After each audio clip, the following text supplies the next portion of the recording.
¿Qué tal, hermanos? Buenos días. ¿Cómo están? Qué bueno, gracias a Dios. Bueno, hoy vamos a tener una predicación que no será del libro de Hebreos. En esta ocasión tendremos, pensando en el día que es hoy, recordando la última semana que vivió nuestro Señor Jesús en esta tierra, tendremos entonces un mensaje especial de la entrada triunfal de nuestro Señor en Jerusalén. Vamos a tener una lectura bíblica. Acompáñenme al Evangelio de Juan, capítulo 12. Juan, capítulo 12. Leeremos del 12 al 19.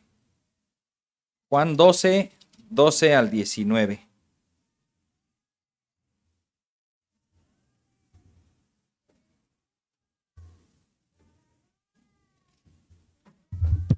Si alguien tiene estufas, lavadoras o microondas o algo, puede bajar también a hacer transacción. Si no, bueno, esperamos que se vaya el sonido. Vamos a leer entonces Juan 12. No, el Evangelio de Juan. Los que tengan esta nueva Biblia de las Américas, esta edición, página 1099. 1099. Ahí está Juan 12, 12. Dice así: al día siguiente, cuando la gran multitud había venido a la fiesta, oyó que Jesús venía a Jerusalén. Tomaron hojas de las palmas y salieron a recibir a Jesús y gritaban: Hosana, bendito el que viene en el nombre del Señor, el Rey de Israel. Jesús, hallando un asnillo, se montó en él, como está escrito: no temas, mira, Sión, he aquí tu rey viene, montado en un pollino de asna. Sus discípulos no entendieron esto al principio, pero después, cuando Jesús fue glorificado, entonces se acordaron de que esto se había escrito de él y de que le habían hecho estas cosas. Y así la multitud que estaba con Jesús, cuando llamó a Lázaro del sepulcro y lo resucitó de entre los muertos, daba testimonio de él. Por eso la multitud fue también a recibir a Jesús, porque habían oído que él había hecho esta señal. Entonces los fariseos se decían unos a otros: ¿ven que ustedes no consiguen nada? Miren, todo el mundo se ha ido tras él. Vamos a orar. Padre bendito, te damos gracias y ponemos en tus manos este tiempo, Señor. Gracias que nos das tu palabra, gracias que nos das la vida. Y Señor, agradecemos por este pasaje y este mensaje, que a la vez es un anuncio de lo que sucedió hace casi 2000 años. Cuando tú entraste, Señor, a esta ciudad, a Jerusalén, te recibieron con gusto, te recibieron con gozo, pero al mismo tiempo había tristeza en tu corazón, porque después dice la Escritura que lloraste sobre esta ciudad, porque no estaban reconociendo ese momento. Permítenos a nosotros reconocer ese momento, glorificarte por siempre, y también, Señor, entender que tú has venido a este mundo a cumplir esa misión de morir por los pecadores, a los cuales invitas a que vengan a ti, crean en ti y sean salvos. Te alabamos, bendito Dios, y agradecemos por tu misión en esta tierra. En nombre de Cristo Jesús. Amén. Bueno, este es un pasaje a la vez de ánimo y a la vez que pues nos infunde algo de duda, ¿verdad?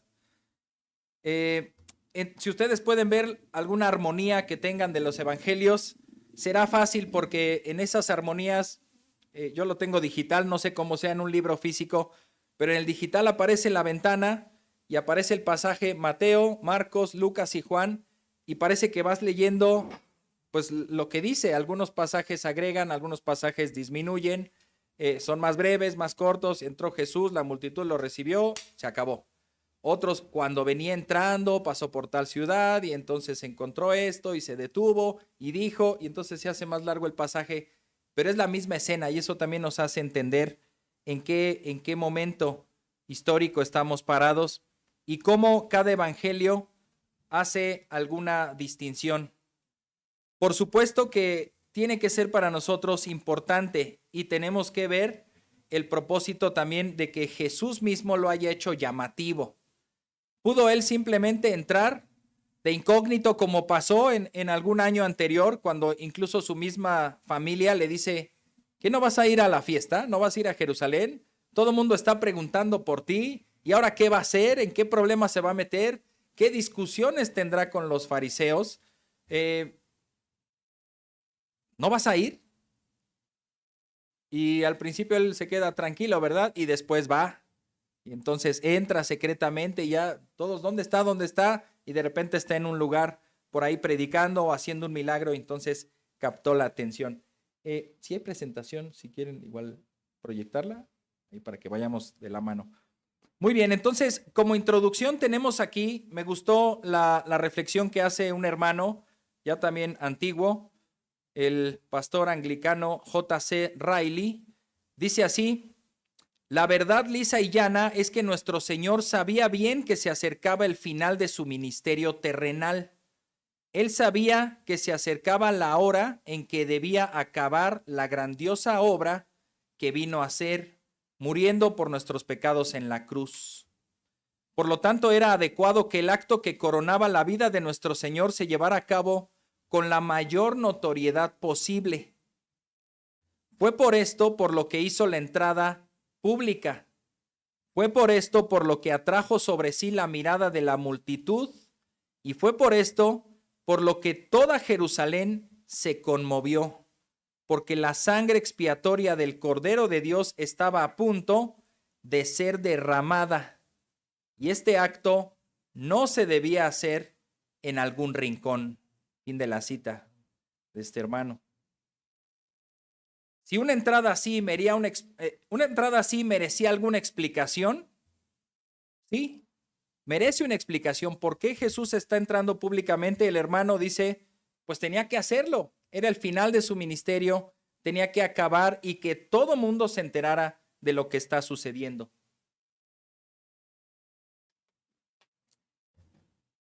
Esta entrada de esta manera está cumpliendo una profecía. Ahí podemos ver en Zacarías 9:9, uno de los profetas menores, este profeta que profetizó en cerca del año 500 antes de nuestra era, o probablemente antes, 450 aproximadamente, en los tiempos de Nehemías.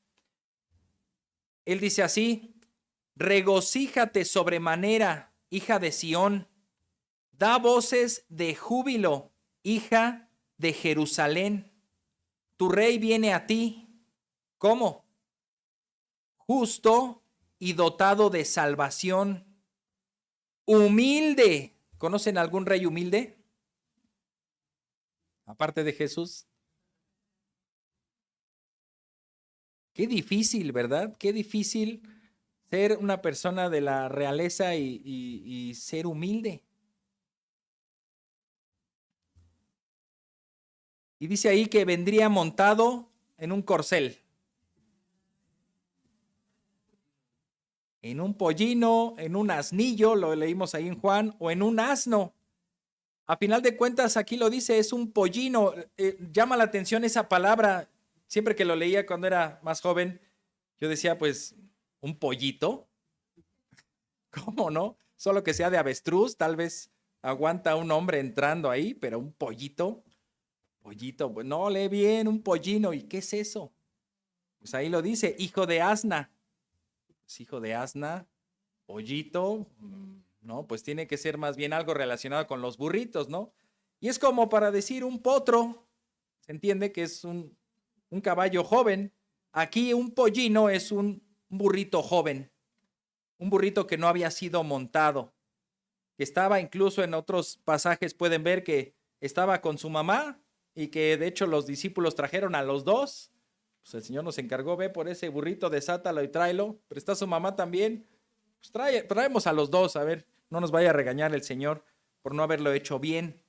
Pero él montó sobre el burrito joven.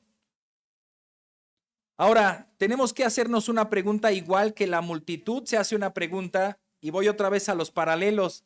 Voy a mencionar algunos pasajes que si ustedes los pueden anotar, después con calma van a leer y van a ver qué es el pasaje paralelo. Mateo 21, nuestro pasaje base es Juan 12, pero Mateo 21 también tiene la entrada triunfal del 1 al 11. Nosotros leeremos el versículo 10. Cuando Jesús entró en Jerusalén, toda la ciudad se agitó y decían, ¿qué decían? ¿Quién es este? ¿No lo conocían acaso? Porque nuestro texto de Juan, si ustedes regresan tantito, me parece que sí está la lectura antes, en el versículo 1, Juan 12:1 dice, al día siguiente, cuando la gran multitud que había venido a la fiesta oyó que Jesús venía a Jerusalén.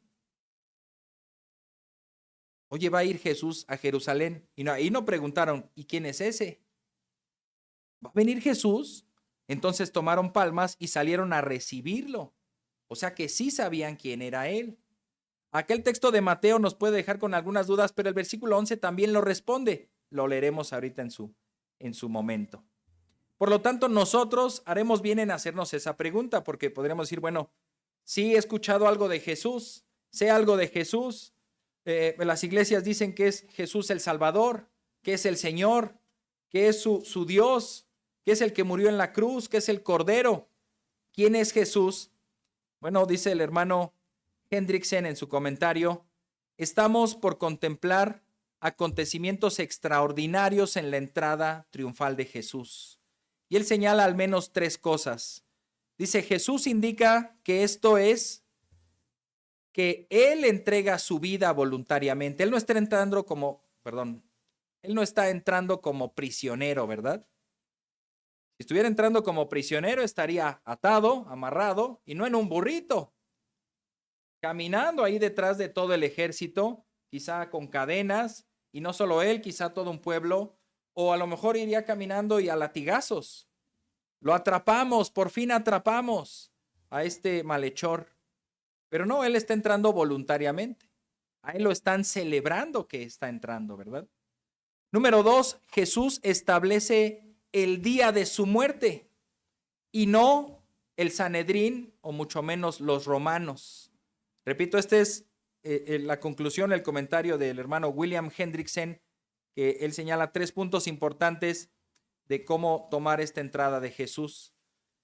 Él entrega su vida voluntariamente, él pone la fecha de cuándo va a morir, y número 3, Jesús se presenta como el Mesías esperado, como el Rey de Israel, pero en esta versión humilde, pacificador. Sabemos que el Señor Jesús vino a desempeñar 3 oficios. ¿Alguien los puede mencionar? Rey, sacerdote y carpintero, ¿no? Profeta. Muy bien, rey, sacerdote y profeta. Ahora sí, después del punto 1 de quién es Jesús, pues Jesús fue un profeta. ¿Qué es un profeta? Es un mediador entre Dios y los hombres. Este hombre, Jesús, reveló la palabra de Dios, pero todos los profetas apuntaron, o el objeto de su profecía era Dios y su palabra, y algunos el Mesías. Viene el Mesías. En el caso de Jesús es un caso único, porque él está siendo el sujeto de la profecía, el que profetiza, y también el objeto. Él está profetizando acerca de sí mismo, así como él también anuncia cómo regresará después. Él está anunciando aquí un mensaje hacia él mismo. Él puede enseñar la palabra con autoridad porque él es Dios. Él no solo decía como los profetas, así dice el Señor, sino él llegó a decir, yo les digo. Habían oído que fue escrito, sí, pero yo les digo. ¿Y quién eres tú? ¿Eres un profeta? Los profetas deberían decir, así dice el Señor, no como las mamás de ahora o de antes, ¿verdad? ¿Por qué debo hacer esto, mamá? Porque yo lo digo. Cuidado, cuidado, mamás, no tomen el lugar de Dios. Mejor digan porque la Biblia dice, hijo. Porque la Biblia dice. Nosotros como padres o como autoridad en donde estemos, no es porque yo lo digo, es porque dice el Señor. Y esa es una autoridad suficiente, pero en el caso de Jesús, no tenemos objeción alguna porque Él es Dios. ¿Por qué debemos hacer esto, Señor? Porque yo lo digo. Pero no eres solo un profeta, no. Eres el Señor, eres Dios. Y les decía que nuestra pregunta que en Mateo se hacía, Mateo 21:10, se iba a responder rápido. Mateo 21:11. Las multitudes contestaban, este es el profeta Jesús de Nazaret de Galilea. Entonces las multitudes reconocían en Jesús a un profeta. Número 2, también él vino como sacerdote. Estos sacerdotes también son mediadores. Notemos ahora que hemos estudiado el libro de Hebreos que se enfatizó en hacer la exposición sobre un mediador mejor que Moisés, un mediador mejor que los profetas, mejor que los sacerdotes. Aquí tenemos a Jesús llevando a cabo esa función de mediador. Un profeta es un mediador, un sacerdote es un mediador y un rey también es un mediador. También es un mediador, pero no nos adelantemos. Punto 2, el sacerdote era un mediador que servía delante de los hombres, pero también de parte de Dios.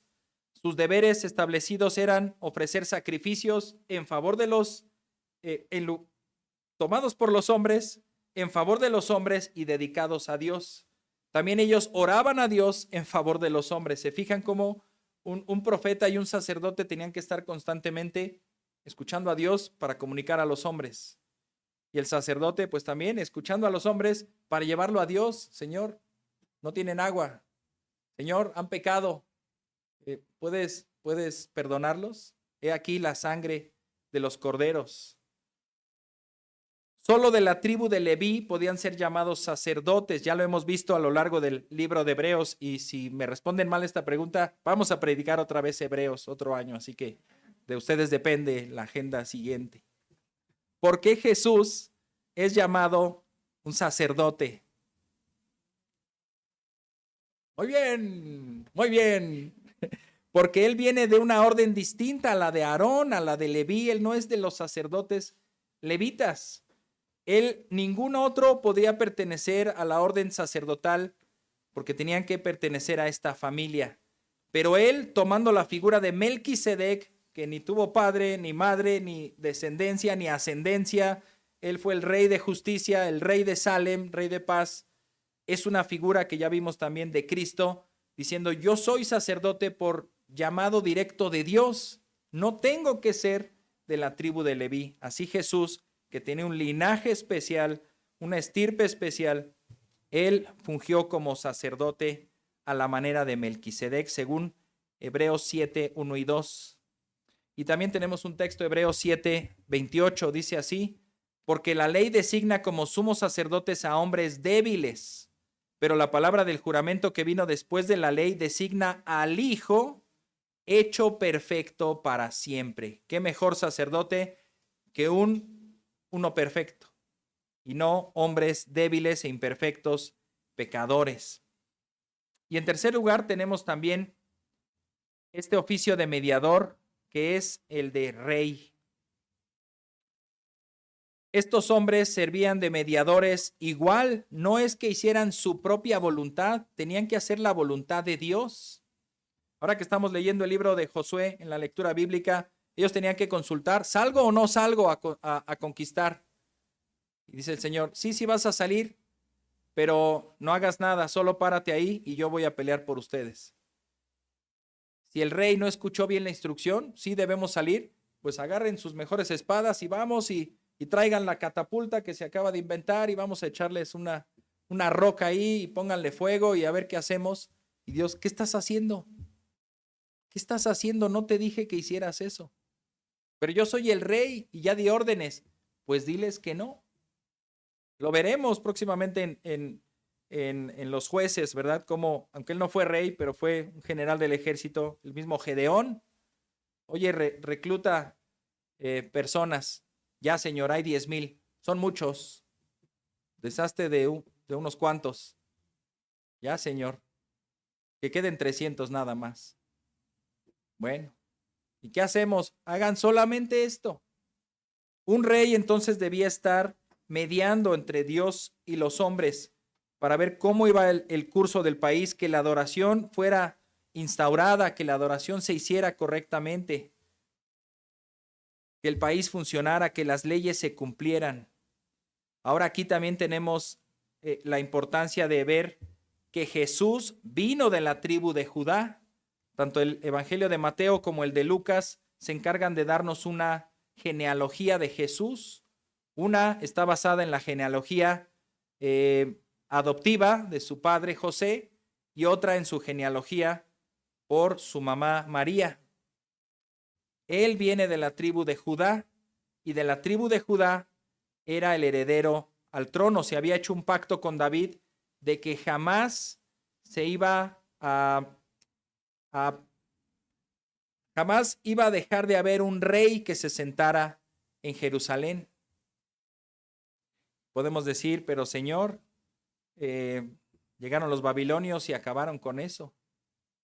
Y nunca más se ha sentado otro rey sobre Jerusalén.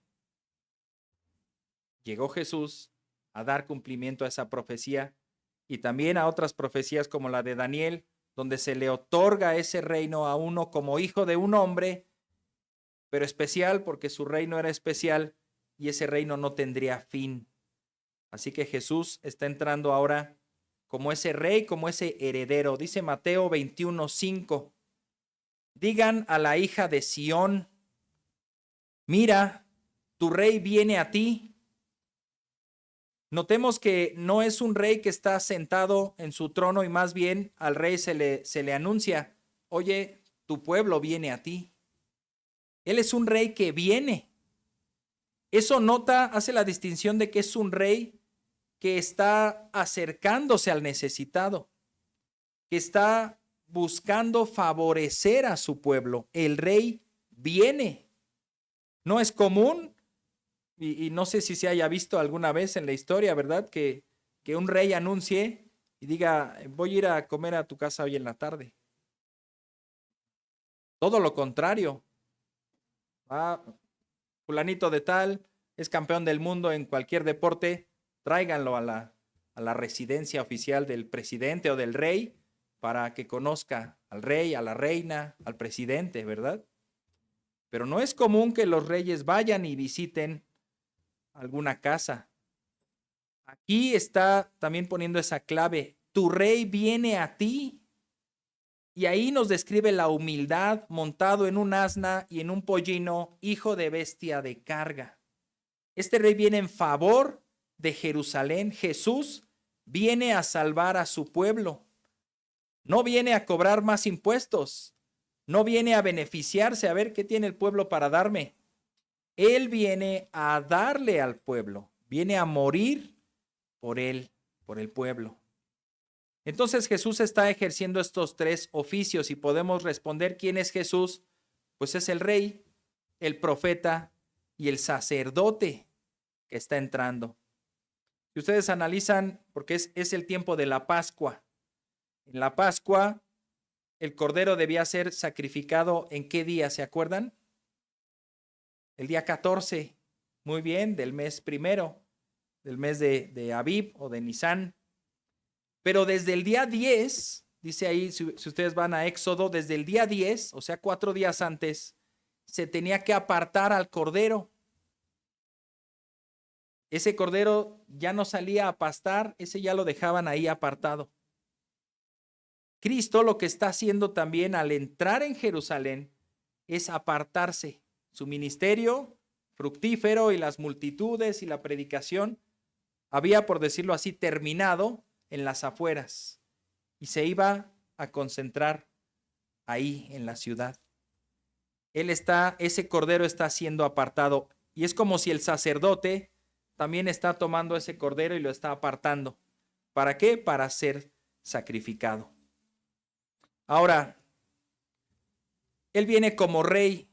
Nos quedamos en ese punto 3. Él viene como rey y ese punto 3 tiene incisos. Inciso A, la gente recibe a Jesús como el rey y Mesías. Regresemos a Juan 12, 12 y 13. Alguien que me regale una botellita de agua, de favor. Y las de acá se acabaron.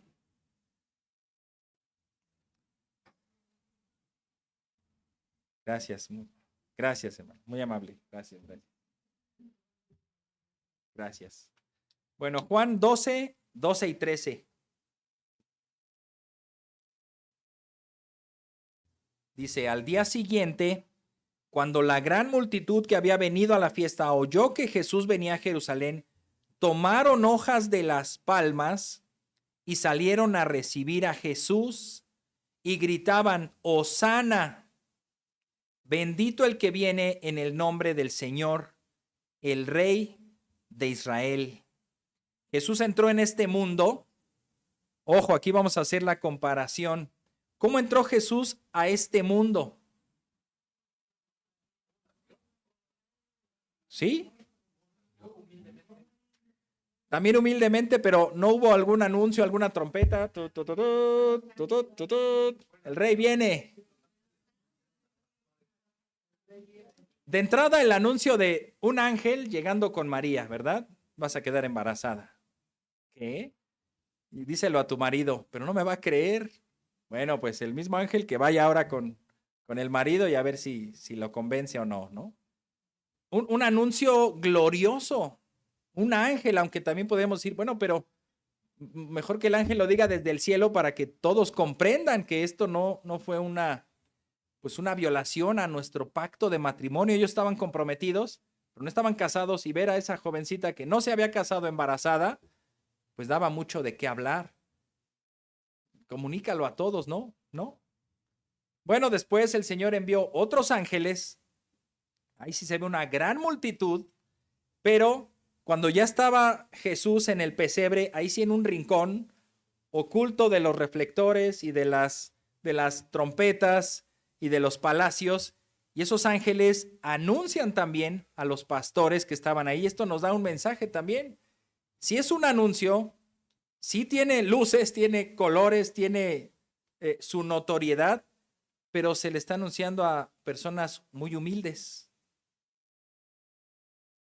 Reyes, bueno, algunos le llaman los reyes magos, y ya me adelanté, dije reyes, no, más bien eran magos, eran sabios de Oriente que estaban viniendo a honrar el nacimiento de Jesús porque habían tenido ese anuncio por medio de una estrella, ¿verdad? Que algunos dicen que fue una conjunción de 3 estrellas y que fue un evento astronómico impresionante, que todo el mundo lo podía ver, y ahora esta estrellota que se ve, pues está comunicando un mensaje. Ángeles y pastores se reúnen y bueno, se les da el anuncio a los pastores y se les dice, vayan a ver al niño que ha nacido. Así que también ha sido un acontecimiento. Ahora Jesús está entrando en la ciudad y bueno, ahora ya no hay ángeles comunicando a las multitudes, no hay una estrella en la multitud, pero Él, por lo que ha predicado, por lo que ha enseñado, entra y las multitudes reconocen que algo grande está sucediendo. No se lo quieren perder. Ellos reciben a Jesús, dice ahí nuestro versículo 13, la segunda parte, Hosana. Hosana, bendito el que viene en el nombre del Señor. Y esto está basado en el Salmo 118. Salmo 118, 25 y 26 dice, y ahí está el significado de Hosana.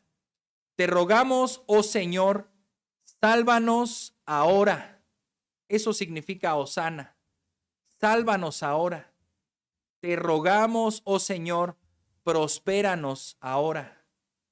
Versículo 26, bendito el que viene en el nombre del Señor, desde la casa del Señor los bendecimos.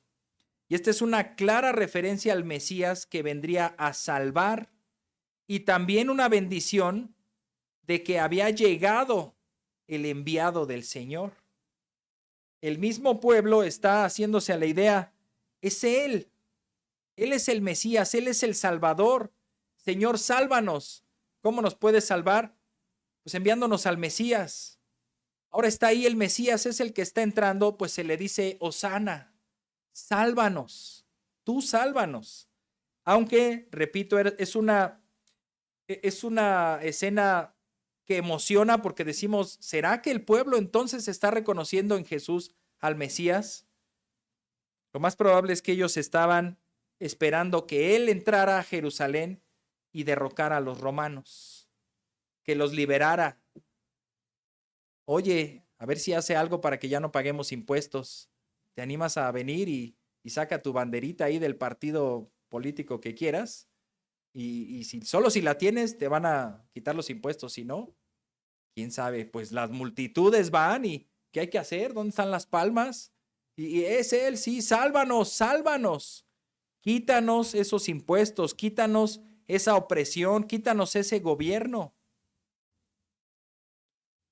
Es alentador, pero es triste cuando uno ve la motivación correcta, porque esa misma multitud, 4 días después o 5 días después está gritando, ¿qué?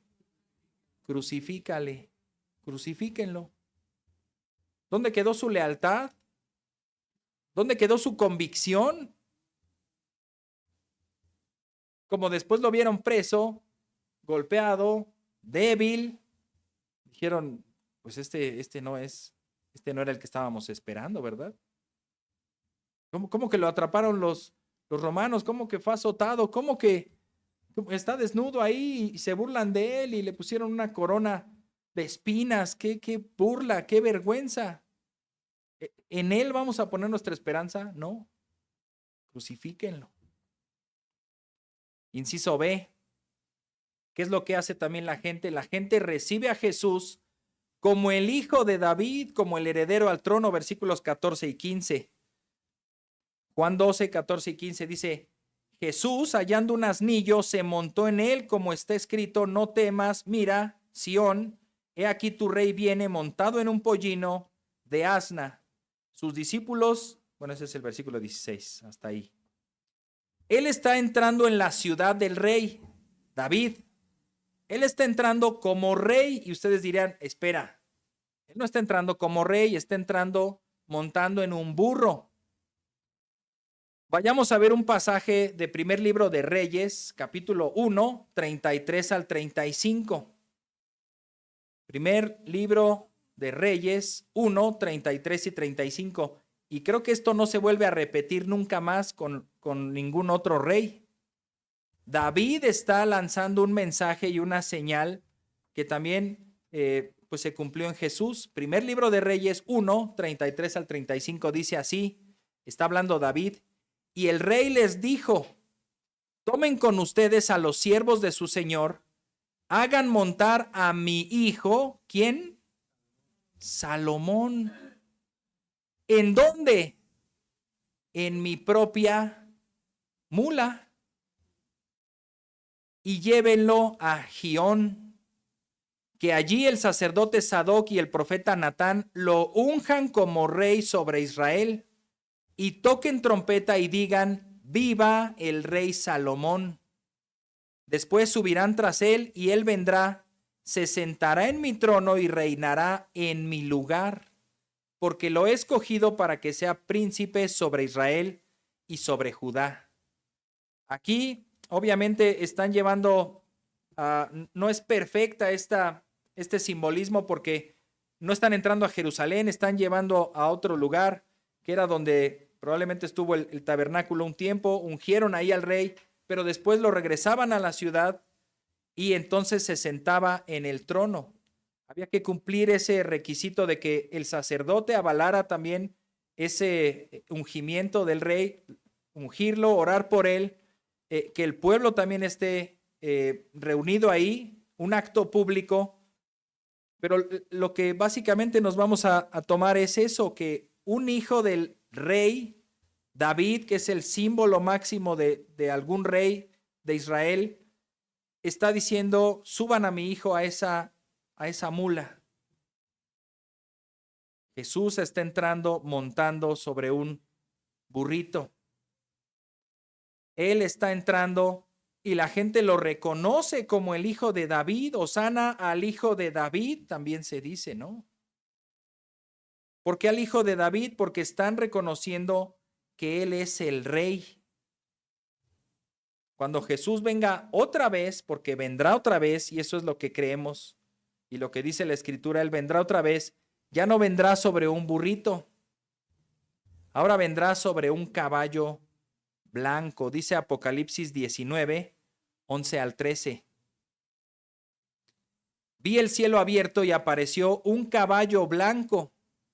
El que lo montaba se llamaba Fiel y Verdadero. En el pasaje de Zacarías decía justo y salvador, ¿no? Y otros atributos de Dios, justo, salvador, y aquí agrégale, fiel y verdadero. Con justicia juzga y hace la guerra. En su primer venida vino como servidor, vino como cordero entregado para el sacrificio, pero ahora vendrá como ese rey a reclamar su trono y hacer justicia. Atacará sin piedad a sus enemigos. Sus ojos son una llama de fuego y sobre su cabeza hay muchas diademas. Estas diademas simbolizaban poder, autoridad. Tiene un nombre escrito que nadie conoce sino él. Está vestido de un manto empapado en sangre. Ya no es la suya. En su primer venida, bueno, si le hubieran dejado ropa, hubiera empapado su ropa en sangre. Pero la vergüenza de la cruz era precisamente eso, despojarlo de su ropa. Su sangre fue derramada, pero ahora esta sangre está impregnada en su manto, pero no es suya, es de sus enemigos. Y su nombre es el Verbo de Dios. Entonces la gente lo recibió también como rey. Se puede ver también que esas palmas serán utilizadas también en Apocalipsis por aquellos que han sido redimidos, que se les otorgará una vestidura nueva, blanca. Y ahí sí, con palmas, estaremos en el cielo con Cristo. Pero la última parte nos deja un tanto desconcertados. La gente recibe a Jesús, inciso C, por curiosidad.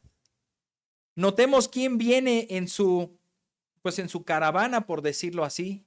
Por supuesto estaban los apóstoles. También venían fariseos, aunque usted no lo crea. Podrían decir, no, yo no vengo con él, vengo a la fiesta, pero pues venimos en el camino. Y me tocó estar al lado de él. Oye, ¿tú también le vienes echando porras? No. Como cuando te toca, ¿no? Pasar por algún desfile o alguien que va ahí, carros alegóricos, y tú vas ahí también. ¿Y usted qué hace ahí? No, pues estaba el semáforo y me tocó avanzar y está el desfile, ¿no? Yo no vengo con ellos. Pero hay que notar que una persona viene también aquí. Dice versículos del 16 al 19. Juan 12, 16 al 19. Sus discípulos no entendieron esto al principio, lo de el recibimiento y lo del hosana y las palmas, no entendieron. Pero después, cuando Jesús fue glorificado, entonces se acordaron de esto, que esto se había escrito de él y de que le habían hecho estas cosas. Versículo 17, y así la multitud que estaba con Jesús, cuando llamó a Lázaro del sepulcro y lo resucitó de entre los muertos, daba testimonio de él. Esa multitud que estuvo cuando Jesús resucitó a Lázaro, lo más probable es que sí hayan creído en él genuinamente. Algunos, repito, no podemos garantizar que todos los que estuvieron ahí creyeron, ¿verdad? Y ellos esperaban, bueno, si resucitó a Lázaro, algunos tal vez, pues podrá derrocar al César, que quite el gobierno romano. Si hizo esto con Lázaro, pues claro que puede hacer algo más. Probablemente iban con esa motivación. Él es el Mesías, pero es el Mesías caudillo. ¿Han escuchado esa palabra? Caudillo, que es como Villa y Zapata, ¿no? De la revolución. Él va a venir y va a quitar al presidente y va a hacer algo. Esta multitud estaba ahí, lo habían visto, se había unido esa multitud para ir con Jesús. Ellos mismos daban testimonio de él, quizá ellos mismos iban anunciando, Él es el bueno, ya vamos a llegar a la ciudad y no saben lo que va a pasar, ¿verdad? Versículo 18.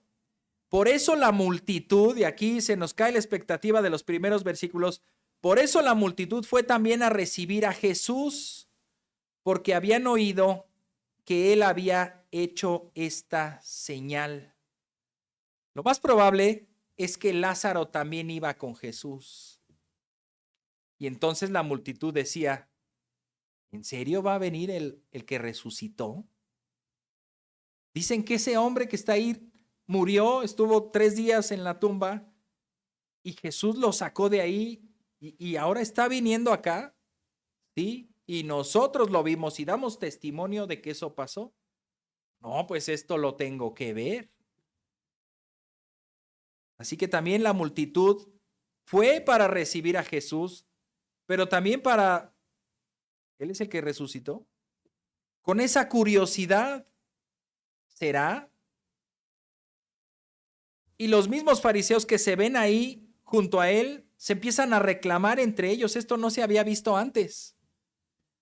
Versículo 19, entonces los fariseos se decían unos a otros, ¿ven que ustedes no consiguen nada? Quizá los fariseos de Galilea que estuvieron ahí incidiendo todo el tiempo sobre el ministerio de Jesús y no consiguieron nada, ahora se juntan con los que están en Jerusalén. Dice, ¿qué no los mandamos, no los designamos para que destruyeran el ministerio de ese hombre? Y ahora llegan y miren a la multitud. Todo el mundo se ha ido tras él. Incluso a lo mejor hasta algunos de ellos. Esta multitud, y este es otro de los pasajes paralelos, Marcos capítulo 11. Esta multitud, según Marcos 11:8, ¿qué hicieron? Tendieron sus mantos en el camino y otros tendieron ramas que habían cortado de los campos. ¿Cómo se le llama coloquialmente a este día? Domingo de Ramos. Yo diría domingo de palmas, pues es más, dice ahí las palmas, pero aquí ya dice las ramas, ¿verdad? Si no había palmas, pues aunque sea ramas o sus mantos los ponían a él, simbolizando que sí, que un rey estaba entrando. El hermano MacArthur reconoce a este evento como la falsa coronación del verdadero rey. Me gustó ese título que le dio a esta sección. La falsa coronación del verdadero rey. Él sí es un rey, pero le están coronando de una manera falsa o están teniendo expectativas falsas. Ellos querían que fuera el líder militar, que acabara con todo y pues le hacen fiesta, también le dan lo que tienen. La falsa coronación del verdadero rey. Las palmas simbolizaban la entrada victoriosa de un conquistador. Los romanos lo hicieron mucho más especial, ¿verdad? Con esa corona, pero era de otra plantita, de laurel me parece, ¿no? Con esa coronita ahí, arrojándole flores, entrando en un corcel, con sus ejércitos desfilando, ¿no? Como aquí se hace el desfile militar, ¿no? Y detrás de ellos venían los prisioneros, encadenados, golpeados, avergonzados, que la gente les podía arrojar de todo, pegarles incluso.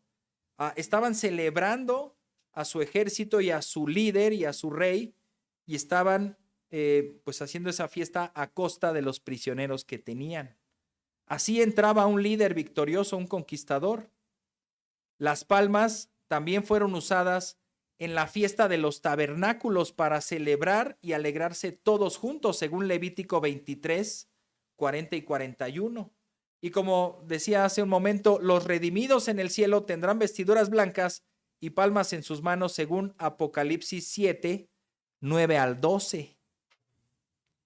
Es un símbolo de alegría, de gozo, de victoria. Y estos fariseos que están siguiéndolo también están dispuestos a seguirlo acusando, reclamando que lo que está sucediendo es una blasfemia. Incluso le dicen, oye, maestro, hasta eso le dicen con respecto, escucha lo que están diciendo. Diles que se callen. Lo pueden ver en los pasajes ahí paralelos. ¿Recuerdan qué les dijo Jesús?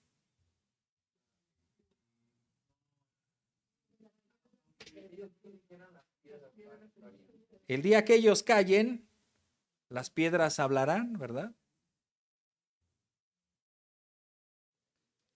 Y el último de estos pasajes paralelos, Mateo, Marcos, Lucas y Juan, Mateo 21, Marcos 11, Juan 12, Lucas 19.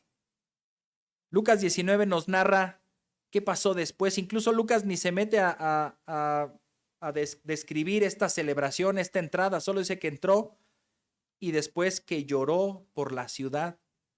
Ahí es donde nos convencemos también que esta celebración, por supuesto que no alegró tanto a Jesús.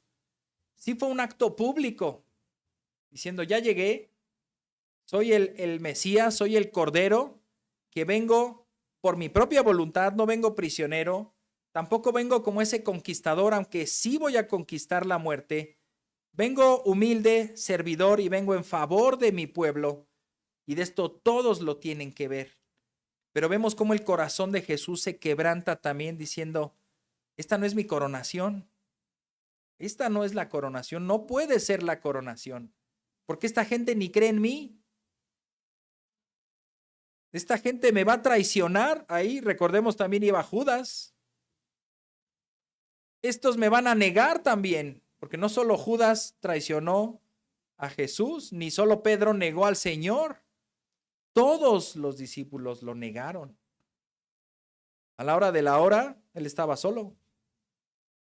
Todos corrieron, hasta un joven, dice el Evangelio de Marcos, que estaba por ahí, que traía una sabanita. Pues adiós, sabanita, ¿no? Y vámonos a correr. Dicen que lo más probable es que haya sido el mismo Marcos que estaba ahí. Bueno, vayamos a Lucas 19, 41 al 44.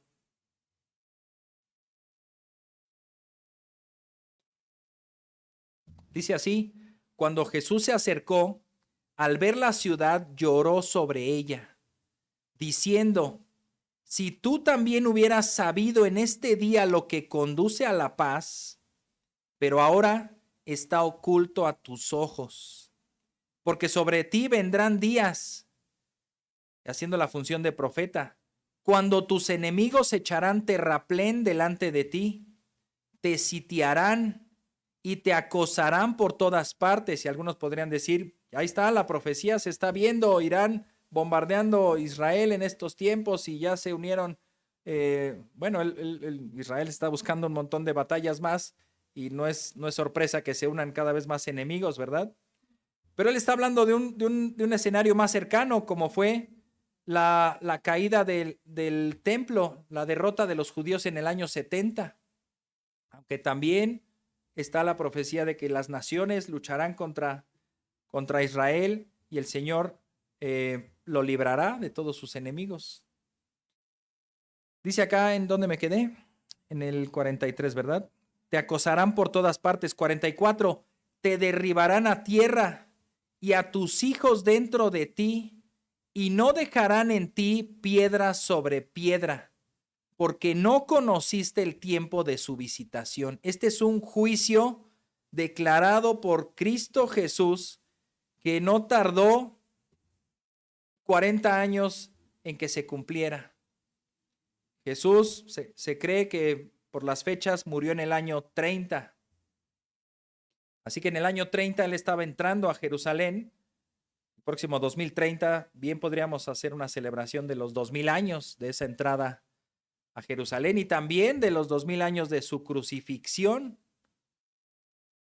Y el templo y la ciudad de Jerusalén cayó en el año 70. Y sí, derribaron piedra sobre piedra pensando que ahí tenían escondidos los tesoros. Los romanos se encargaron de hacer eso, ¿Qué vamos a obtener de esta guerra? Pues no obtuvieron tesoros y obtuvieron prisioneros. Vendieron a los judíos para al menos obtener algún botín de guerra. Y a partir de ahí empieza lo que se conoce como la diáspora de los judíos. Ya nunca más estuvieron en Israel hasta 14 de mayo de 1948, cuando se declara el Estado de Israel, el Estado moderno de Israel. Bueno, este es el Cristo que ya vino en humildad, vino para servir y entregar su vida por los pecadores. Vendrá, y es lo que anunciamos, y es lo que ahora nosotros esperamos y anhelamos, Él vendrá a juzgar a esos pecadores que, al igual que en esta generación de Jesús, no reconocieron el día de su visitación. Y esto, hermanos, nos debe hacer temblar. ¿Estamos teniendo a Jesús como nuestro Señor y Salvador, o Él es nuestro enemigo? Porque Él vendrá con la espada desenvainada para enfrentar a sus enemigos con ira, con venganza, con furia. Conviene ser de los amigos, conviene ser de su pueblo en ese día. Y no de este pueblo que falsamente le está diciendo, Hosana, Hosana, porque ya también lo dice Jesús. Muchos me dirán en aquel día, Señor, Señor. Cuando veamos la señal del Hijo de Dios en las nubes y que Él venga, ahí sí muchos dirán, ay, sí era cierto lo que me habían dicho todo este tiempo.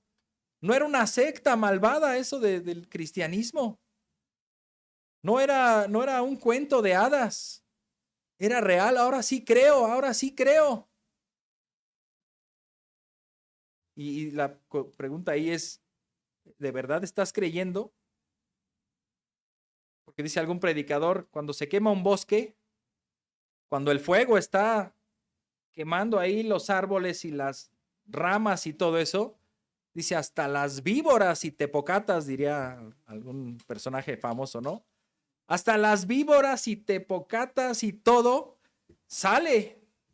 ¿Por qué? Porque quieren escapar del fuego, pero no necesariamente están reconociendo al Señor. Cuando se trata de escapar del fuego, podemos decir cualquier cosa. No me mates, por amor de Dios, pero tú ni crees en Dios. Pues sí, pero no me mates, ¿verdad?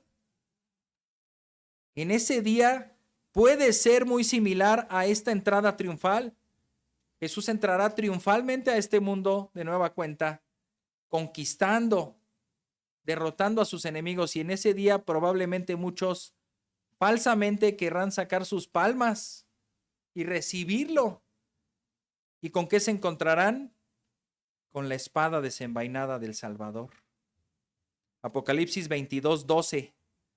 Por tanto, yo vengo pronto y mi recompensa está conmigo para recompensar a cada uno según sea su obra. Y también el versículo 17. El espíritu y la esposa dicen, ven. Y el que oye diga, ven. Y el que tiene sed, venga. Y el que desee, que tome gratuitamente del agua de la vida. No esperemos a ese día en donde sea día de venganza y retribución. Hoy es el día, hermanos, hoy es el día. Todo aquel que escucha este mensaje, hoy es el día de reconocer en Jesús al Salvador, al Mesías prometido, al profeta, al sacerdote y al Rey, que vino humilde y que ahora vendrá valiente con sus ejércitos a establecer su reino para siempre. Es tiempo hoy de reconocer a Jesús y es tiempo hoy de recibirlo como el Rey, como el profeta, como ese sacrificio que vino en favor de nosotros. Oremos. Padre bendito, ayúdanos en nuestra incredulidad. Ayuda a todo aquel que escucha este mensaje que no ha reconocido en Jesús como el Rey, como el Mesías, como el Salvador. Ayúdalo a creer Y creer no solamente es decir, sí, está bien, lo reconozco, es una historia que suena coherente, suena lógica. Es un creer que implica depositar nuestra vida en tus manos. Y solo ahí se ve si alguien cree o no cree. En el día a día, cuando creemos en ti, cuando te decimos Señor, Señor, y obedecemos lo que tú nos mandas.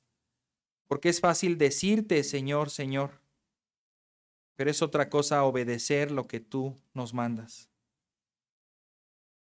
Señor, vence por favor la incredulidad de todo aquel que escucha este mensaje,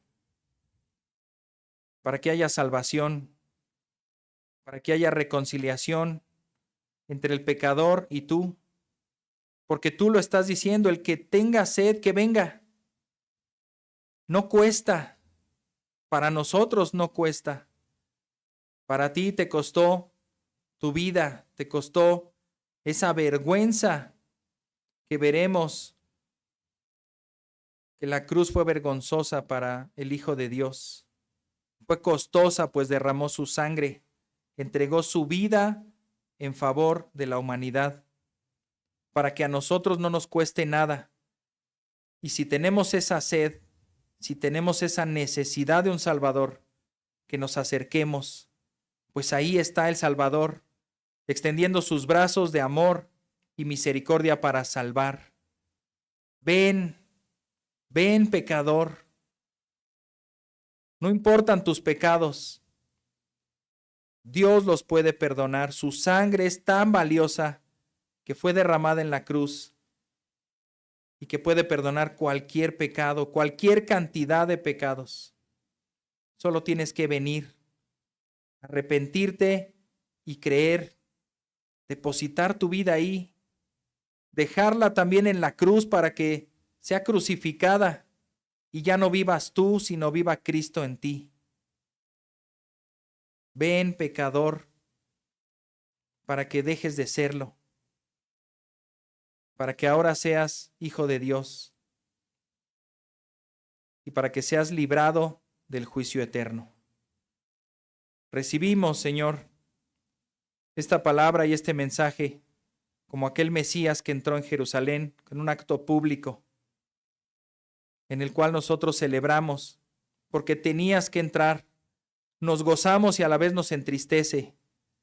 Nos gozamos porque lo estás haciendo con gran amor y misericordia y porque entregas voluntariamente tu vida, y nos entristece que fue el acto más terrible de la historia. El Hijo de Dios muriendo, siendo avergonzado, siendo azotado, siendo rechazado. La cruz es la muestra de la gran misericordia y amor de Dios, pero también la muestra de la justicia y la venganza, la ira de Dios, siendo derramada sobre su propio Hijo. Te alabamos, Señor. Salva, salva ahora, como dice este texto. Salva ahora. Te agradecemos, bendito Dios, y te honramos, bendito Cristo, pues oramos en tu nombre. Amén. Muy bien, hermanos, pues el culto ha terminado. Les recordamos de este viernes 12:30, aquí en este local, para un culto especial de crucifixión. El llamado es a que vengamos y a que también invitemos a nuestros vecinos, conocidos, familiares que estén con nosotros. El culto será breve, será corto y después tendremos una convivencia. Como lo hemos hecho siempre, pues traemos nuestra propia comida y para compartir con nuestros invitados. Y bueno, cualquier duda, cualquier comentario, pues ahí estaremos en la semana respondiendo a las preguntas. ¿O de una vez hay alguna pregunta, alguna duda? A las 12:30 podemos empezar. Desde las 12 que estemos aquí estaría muy bien. Y bueno, si va a haber transmisión, ya los hermanos, algunos hermanos que no van a poder venir por cuestiones de salud, ya nos han pedido encarecidamente que sí haya transmisión, entonces vamos a hacer lo posible para que sí haya. Y bueno, pues muy bien, hermanos. Pues que Dios les bendiga, que Que Dios les guarde. Próximos 2 domingos no hay escuelita para niños. Así que nuestros niños estarán en el culto normal. Tengámosles paciencia. Y bueno, son vacaciones, ¿verdad? También en eso. Hermana. Este miércoles, día 1 de abril, sí hay clase de damas por Zoom a las 7 de la noche. Miércoles 1 de abril. Y jueves 2 hay reunión de oración. Y viernes no hay estudio porque hay el culto de aquí viernes. Y domingo el culto también. Normal, al mismo horario.